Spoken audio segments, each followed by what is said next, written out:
bienvenue sur le podcast Kiffe ton biz.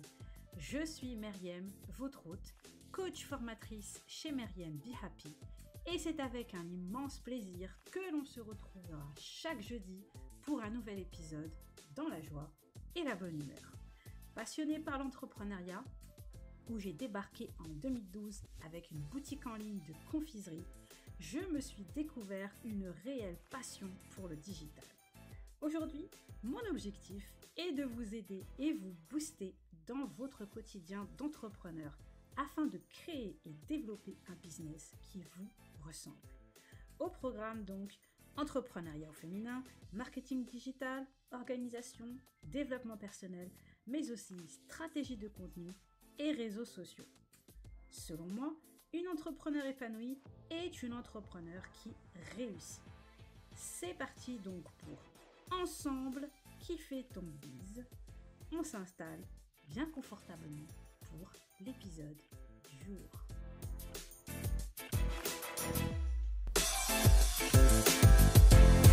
Hello tout le monde, je suis ravie de vous retrouver comme chaque semaine pour un nouvel épisode de podcast, le podcast Kiffe ton biz.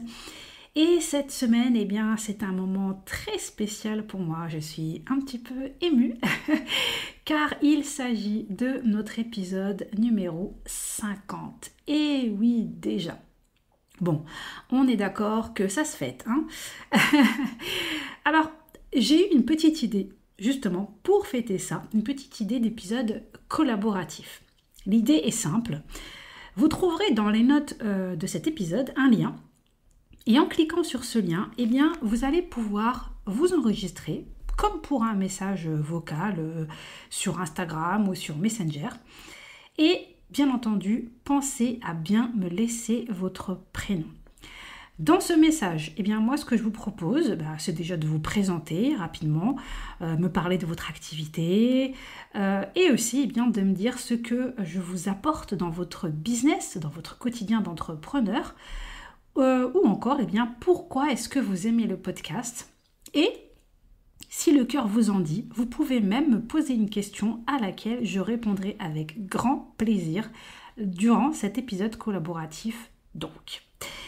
Alors, pas de stress, respirez.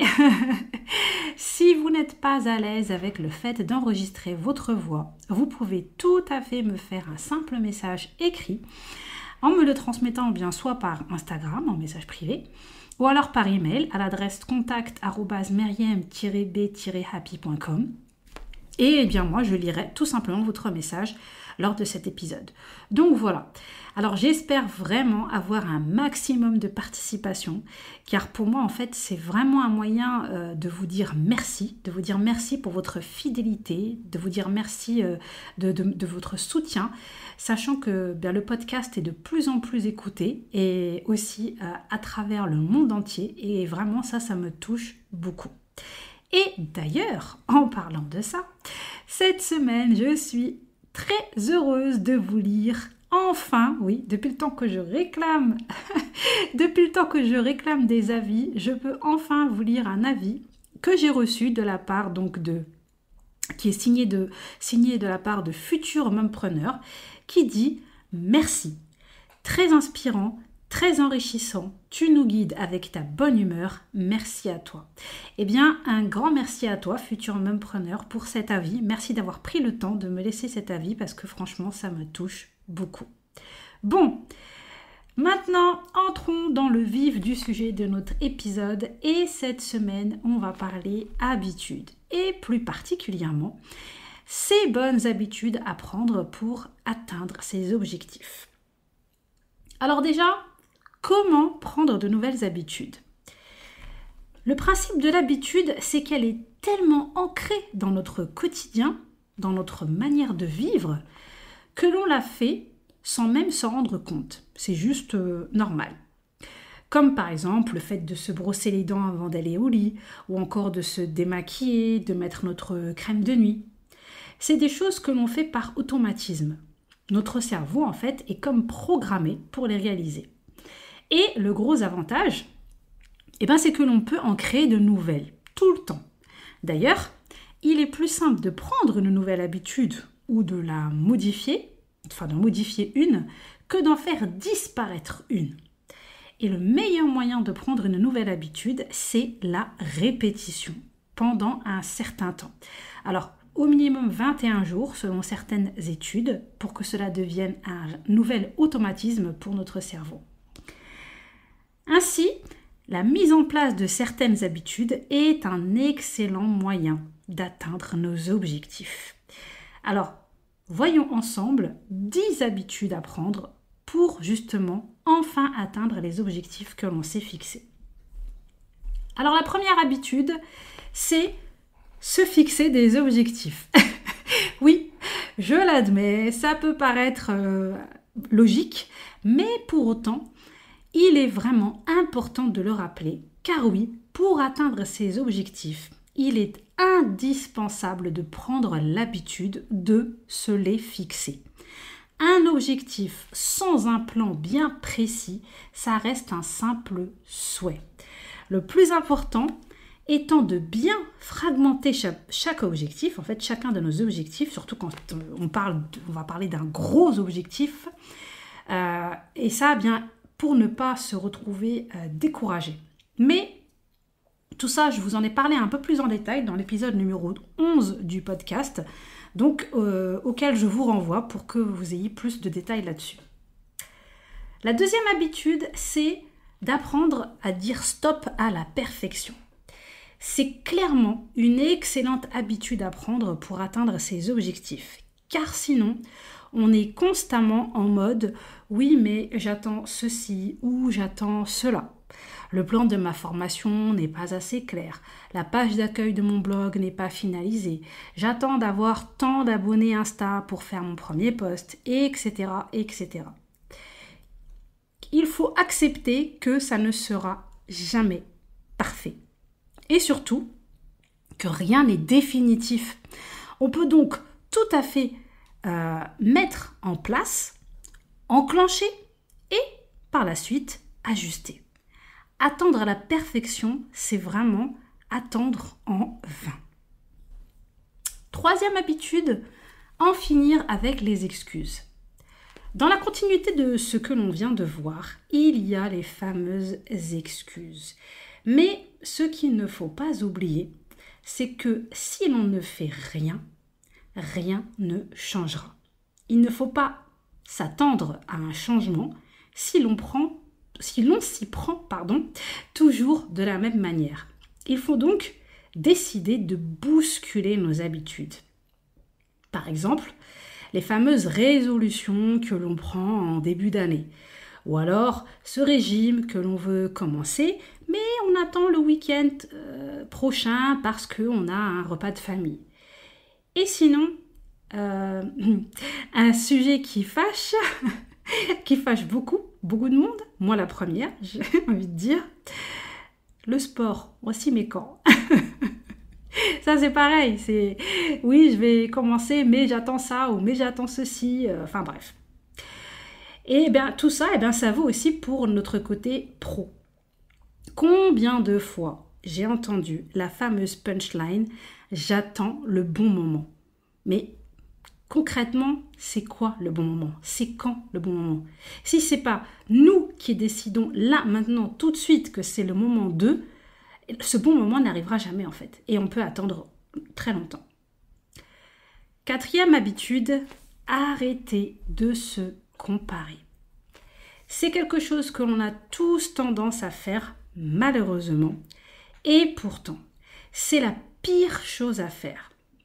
Donc, s'il y a bien une excellente habitude à prendre là, maintenant, tout de suite, c'est celle-là. Avec les réseaux sociaux et ce monde des apparences, c'est vrai qu'on tombe facilement dans le piège de la comparaison et, par conséquent, de la démotivation. On va tomber sur un post d'une entrepreneur qui parle du carton de son dernier lancement à 6 chiffres, de cet autre entrepreneur lancé depuis peu qui croule déjà sous les demandes. Mais il faut bien garder en tête que, justement, sur les réseaux sociaux, on ne voit et on ne sait de ces entrepreneurs à succès que ce qu'ils ou elles veulent bien nous montrer, veulent bien nous partager.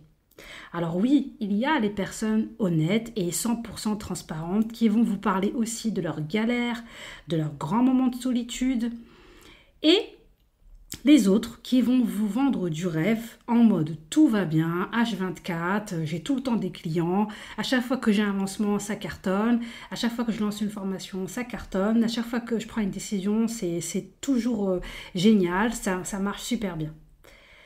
Il faut donc toujours garder ça en tête. Vous ne voyez pas tout, vous ne savez pas tout, et surtout, ne vous comparez pas avec quelqu'un qui a des années d'expérience si vous débutez à peine. 5e habitude, ne pas se démotiver. Alors, il y a certaines choses qui prennent du temps. Et il faut absolument prendre l'habitude d'accepter le process, d'accepter que pour certaines choses, ça sera plus long, mais que pour autant, il ne faut pas se démotiver, ça finit toujours par payer si l'on reste focus.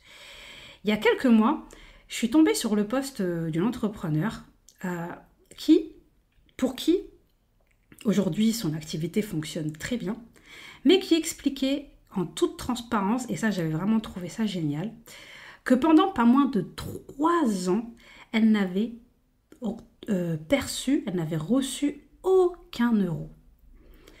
Mais malgré les difficultés, malgré les moments de doute, elle a persévéré, elle n'a rien lâché, donc elle a continué à produire du contenu de qualité, elle a continué à se former, à apprendre, à avancer, à se relever. Et aujourd'hui, eh bien, elle était vraiment heureuse en fait de pouvoir dire que cette attente avait payé. Certes, ça avait été long, 3 ans, c'est vrai que c'est long, ça peut être très long, mais elle avait quand même le courage de dire que malgré tout, eh bien, aujourd'hui, elle était contente parce que ça avait fini par payer. Donc, ne vous démotivez pas. Parfois, ça prend du temps, mais il faut vraiment prendre ce temps. Il faut apprendre à attendre et à ne pas se démotiver et à ne pas se décourager à la moindre difficulté. La 6e habitude, écrire noir sur blanc. Même si, tout comme de nombreuses personnes, aujourd'hui, j'utilise beaucoup d'applications digitales pour m'organiser, pour planifier, etc. Personnellement, j'ai toujours besoin d'écrire. D'où ma collection de petits carnets. Oui, si vous me connaissez un petit peu, vous savez que j'ai une réelle passion pour les petits carnets. Enfin bon, plus sérieusement, le fait d'écrire à la main permet à tout notre corps de prendre conscience de nos objectifs et cela envoie un message à notre cerveau. Donc voilà pourquoi est-ce que c'est vraiment quelque chose d'important, c'est quelque chose qu'il faut garder, c'est un réflexe que je vous invite vraiment à garder, c'est celui d'écrire, de coucher sur papier vos objectifs. Regardez, combien de fois est-ce que ça nous est arrivé, surtout nous en tant que maman, d'aller faire nos courses, sans liste, sans prendre de liste, parce qu'on se dit, c'est bon, j'ai 3-4 choses à acheter, quand même, je vais m'en souvenir, quoi.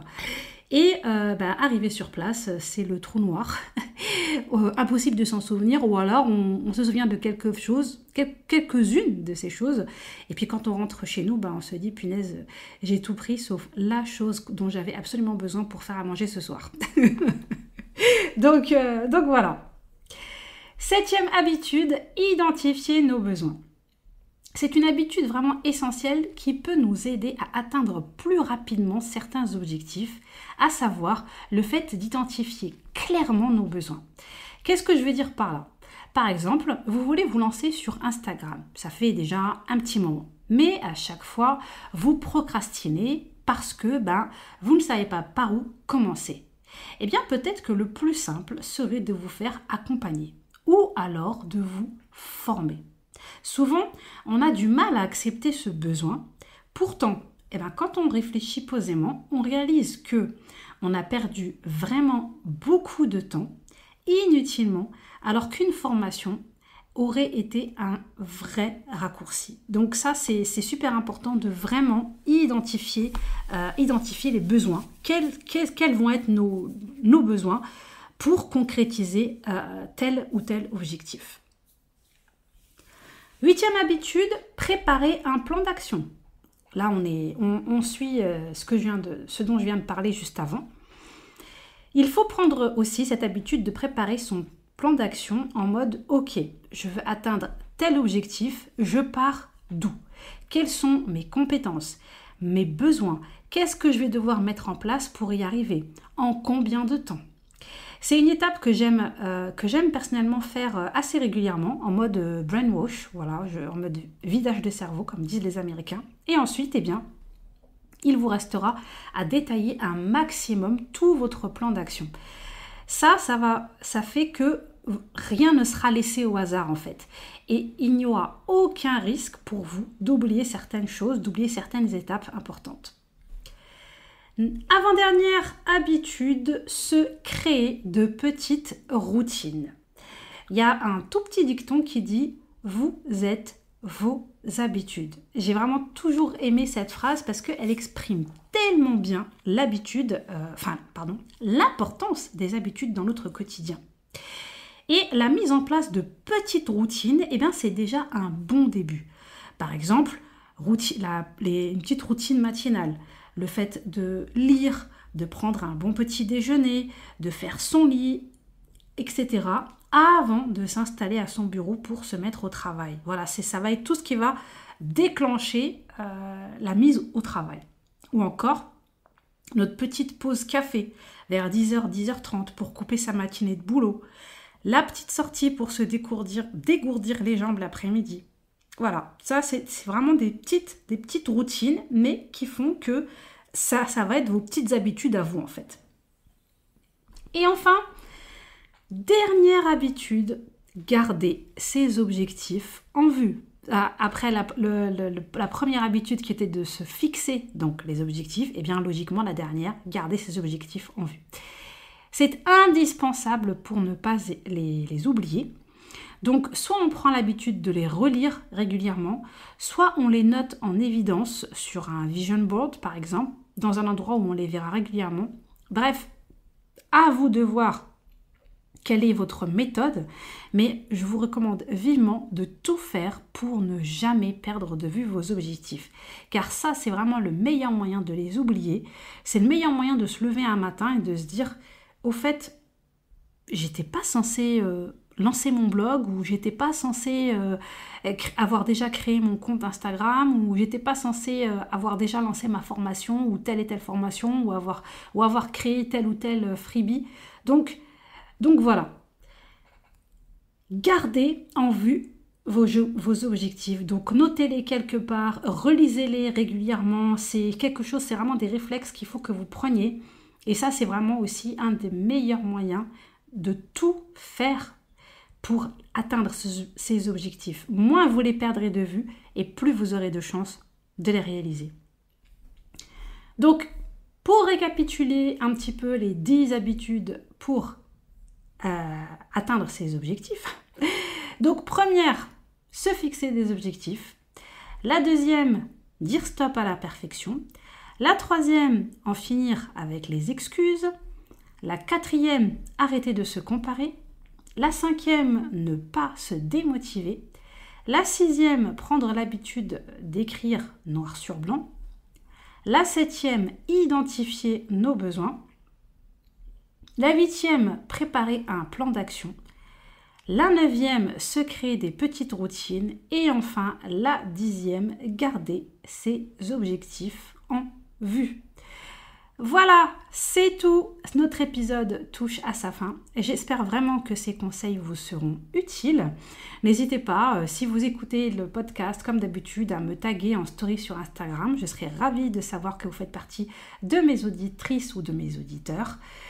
Moi, je vous souhaite, en fonction du moment où vous écoutez cet épisode, une bonne journée, après-midi, soirée.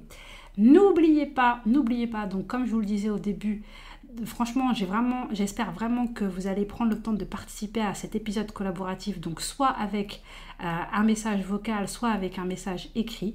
Donc je vous mets le lien pour enregistrer votre message vocal dans les notes de l'épisode et dans le descriptif aussi que vous trouverez sur le blog. N'hésitez pas à m'envoyer ça. Si vous avez la moindre question, n'hésitez pas à venir me contacter. Voilà, je me ferai un plaisir de vous y répondre. Mais en tout cas, j'espère vraiment avoir un maximum de messages pour pouvoir les partager lors d'un prochain épisode collaboratif. Ça me fera vraiment super plaisir de fêter les 50 épisodes du podcast en votre compagnie. Merci beaucoup de votre fidélité. On se retrouve très vite pour un nouvel épisode. Et en attendant, prenez bien soin de vous. Ciao, ciao! Merci d'avoir écouté l'épisode jusqu'au bout. Vous pourrez retrouver toutes les ressources mentionnées dans les notes de l'épisode sur le blog maryambehappy.com. Et si le podcast vous plaît, n'hésitez pas à aller lui mettre une petite note et un avis sur l'application Apple Podcast. Merci beaucoup.